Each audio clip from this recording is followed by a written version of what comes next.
We're going to make an assumption for this lesson that you're going to be creating videos for your flipped classroom. Again, kind of a traditional flipped model.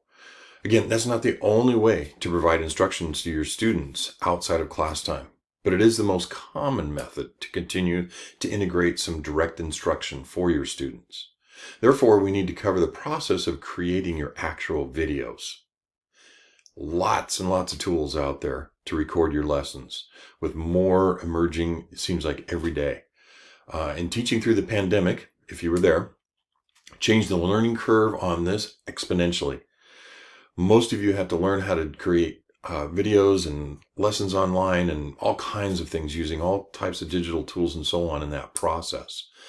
But try to think back before the pandemic, if you can.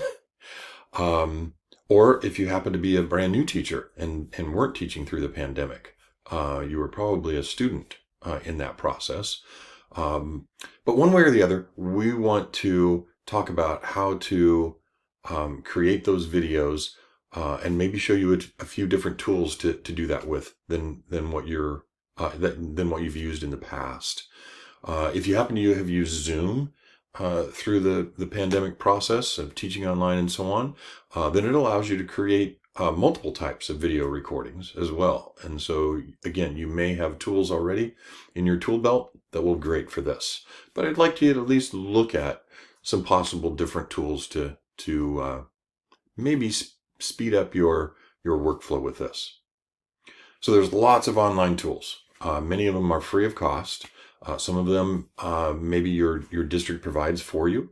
And there are pieces of software that you can purchase to create your videos if you want to get deeper into things, editing and those kinds of things.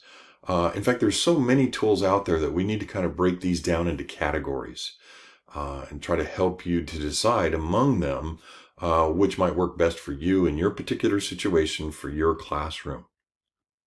So because of that, I will categorize them in this way for our purposes here. The first category is video creation, or just recording a video. Basically what I'm doing right now. You can have a video camera. I have my laptop set up recording me. You can use your phone, iPad, whatever device that you happen to have. You're going to record yourself giving direct instruction to your students in front of your classroom, out at a specific geographic location, around your campus or town or wherever it might be, in your garage at home, providing a lesson on a specific type of tool that you're using, in your music room because you're a music teacher and you're giving a trumpet lesson, in front of a green screen, whatever tools and props and all those kinds of things you decide to use, great. The second type is a screencast.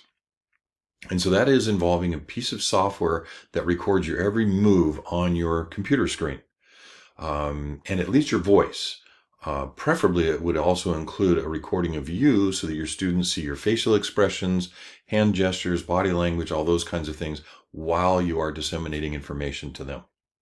As you go through maybe a presentation with like PowerPoint or Keynote, or showing them a specific website, or maybe how to use a very specific piece of software, or how to use your classroom website, how to find things there, your district's LMS, whatever it might be, using something specific on your computer. There are other tools that you can record with, say like an Elmo projector. That's a brand name, but essentially kind of like the new version of the old overhead projector, but you may have an Elmo projector type thing where you can write on a piece of paper and it shows it on the big screen behind you or in the front of your classroom or whatever, and that's how your students are seeing what you're doing. It is possible to record that process while you're doing that. Maybe you use a smart board in your room or an iPad screen and a tool on there. And so that's another option, is recording those different tools. There are other pieces of software that could be purchased that allow for some of these same processes to take place. And maybe they have some added flair to them, or maybe a more professional look, or whatever. And again, that would be something whether you choose to purchase those or your school would purchase those for you, or maybe they have licenses for those programs, that type of thing. So those are the four categories that we're going to look at. So we'll step through these various categories by first looking at some explanations examples, some background information on each area, each of those 4 areas that we talked about, and then put our learning from that into practice with an assignment in each area. I'm a firm believer in trying several tools in order to find what works best for you. So if you did teach through the pandemic, I'm asking you to have a little bit of an open mind here. I know you have a workflow already that may work for you and so on, but maybe there's a tool out there that might be a little bit easier, might be able to cut down on some time for you and so on. And so if you're going to go through all this hard work of flipping your classroom and doing some upfront lessons and those kinds of things, then you certainly want to find the tool that makes it fastest and easiest for you to do that. And it may save you, dozens, if not hundreds of hours of work in that process. Before we spend time looking at each tool, some of you may want my opinion on what I've used to flip my classroom and create other lessons. Some of this is based on what works for me, based on the equipment that I have, based on my classroom. But it also is based on things that I've used that don't work for me, that I got frustrated with and so on. And so here's kind of my list. I'm going to read through my list here of tech tools that have been tried and true for me and have worked.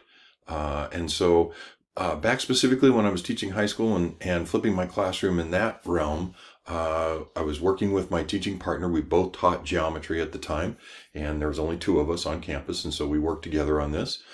We created our screencast using a pro upgrade of Screencast-O-Matic. I think it is an awesome tool. I have been using it for probably, 12 years now at least, maybe more than that.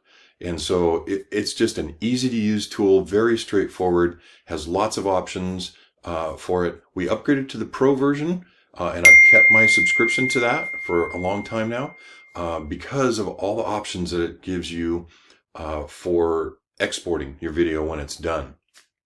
And so part of it also is because what we found is that some of our lessons were getting to be longer than 15 minutes, and the free version of Screencast does not allow for that.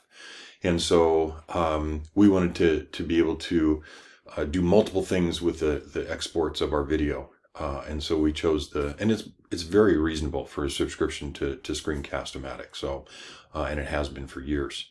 And so, so we had pre-made PowerPoints that we used that we were going to go through together and kind of explain the process.